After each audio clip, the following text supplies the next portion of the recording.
17 सितंबर 2024 की दोपहर करीब 3 बजे अचानक से लेबनान कई सिलसिलेवार धमाकों से दहल उठता है। जब तक हिजबुल्लाह कुछ समझ पाता तब तक लेबनान के अस्पतालों में घायलों का हुजूम उमड़ पड़ा। राजधानी बेरूत के कोने कोने से सिर्फ एम्बुलेंस के सायरनों की आवाजें गूंज रही थी।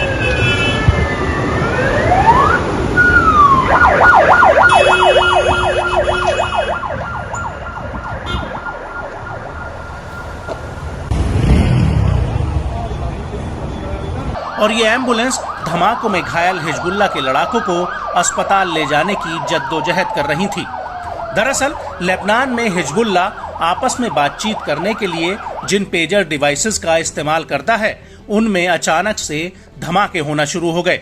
किसी की जेब में तो किसी के कान पर ही ये डिवाइस फटने लगे। बेरूत के दक्षिण उपनगर वाले इलाके में सबसे ज्यादा धमाके हुए और इन धमाकों में करीब 3000 से ज्यादा लोग घायल हुए हैं और 8 से ज्यादा लोगों की जान चली गई है। और तो और पेजर धमाके की चपेट में लेबनान में ईरान के राजदूत मोस्तबा अमानी भी आ गए हैं। हालांकि उनकी हालत अभी स्थिर बताई जा रही है। लेकिन बड़ा सवाल ये उठता है कि आखिर हिजबुल्लाह के इन डिवाइसेस में धमाके कैसे हुए। तो आपको बता दें कि लेबनान पहले ही इन धमाकों के पीछे इजराइल का हाथ होने का आरोप लगा रहा था, लेकिन अब इसकी पुष्टि हो चुकी है। दरअसल जिन पेजर्स डिवाइसेस का इस्तेमाल हिजबुल्लाह करता है, उनकी एक नई खेप लेबनान में आई थी और इन डिवाइसेस में इजराइल ने पहले ही विस्फोटक लगा दिया था। ये डिवाइस ताइवान की गोल्ड अपोलो कंपनी से मंगाए गए थे। लेबनान पहुंचने से पहले ही इजराइल ने इन डिवाइसेस में विस्फोटक फिट कर दिया था। जिन डिवाइसेस में विस्फोटक लगाया गया था वो अधिकतर AP924 मॉडल वाले थे।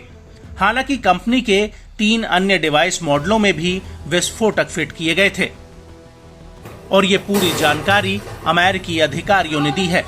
अमेरिकी अधिकारियों का कहना है कि पेजर डिवाइसेस में बेहद ही छोटी मात्रा में यानी करीब 56 ग्राम तक विस्फोटक बैटरी के बगल में फिट किया गया था और इसमें एक ऐसा स्विच भी लगाया गया था जो रिमोट कंट्रोल से इन डिवाइसेस को ब्लास्ट कर सकता था। और यही वजह है कि लेबनान में दोपहर करीब 3 बजे पेजर्स पर एक मैसेज आया जिसे हिजबुल्लाह के नेतृत्व की तरफ से बताया गया। लेकिन ये कोई संदेश नहीं था, बल्कि ये पेजर्स में लगे विस्फोटक को एक्टिव करने का एक ट्रिगर था।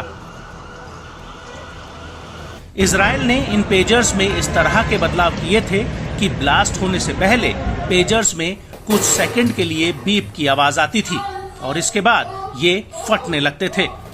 इस हमले को लेकर स्वतंत्र साइबर सिक्योरिटी एक्सपर्ट्स माइको हाइपोनिन ने अमेरिकी अखबार द न्यूयॉर्क टाइम्स को बताया कि धमाके की ताकत और रफ्तार से ये स्पष्ट है कि धमाके विस्फोटक सामग्री के जरिए किए गए थे। इन पेजर्स में इस तरह के धमाके कराने के लिए इनमें बदलाव किया गया होगा। विस्फोट के आकार और ताकत को देखकर ये नहीं लगता कि ये सिर्फ बैटरी की वजह से हुआ है। वहीं दूसरी तरफ तेल अवीव यूनिवर्सिटी में साइबर सिक्योरिटी की रिसर्चर कैरन एलेजारी का कहना है कि हमलों में हिजबुल्लाह को निशाना बनाया गया था, जहां वे सबसे ज्यादा कमजोर थे। इस हमले में उनकी कमजोरी पर चोट की है क्योंकि उन्होंने संचार के केंद्रीय साधन को नष्ट कर दिया है। हमने पहले भी इस तरह के उपकरणों पेजर्स को निशाना बनाते हुए देखा है, लेकिन इतने परिष्कृत हमले हमने नहीं देखे हैं। इस सब के बीच आपको ये भी बता दें कि हिजबुल्लाह ने ताइवान की गोल्ड अपोलो कंपनी से करीब 3000 पेजर डिवाइसेस ऑर्डर किए थे, जिन्हें हिजबुल्लाह के लड़ाकों को बांटा गया था।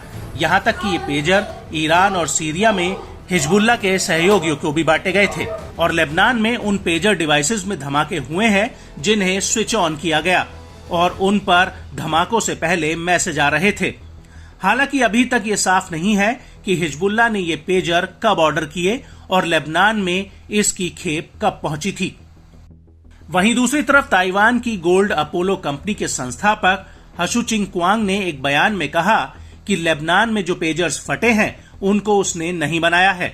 उन्होंने कहा कि लेबनान में जो पेजर्स फटे हैं वो यूरोप की एक कंपनी ने बनाए हैं, जिन्होंने हमारे ब्रांड नेम का इस्तेमाल किया है।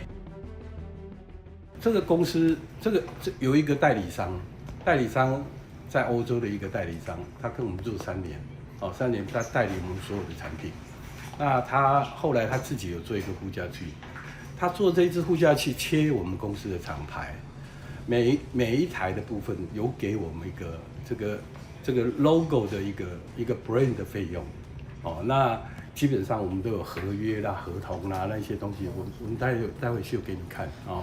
वहीं दूसरी तरफ लेबनान में फटे हुए एक पेजर डिवाइस का न्यूज एजेंसी रॉयटर्स ने विश्लेषण किया है, जिसके पीछे जो स्टिकर लगा हुआ है उस पर यह लिखा है कि ये पेजर गोल्ड अपोलो ने बनाया है।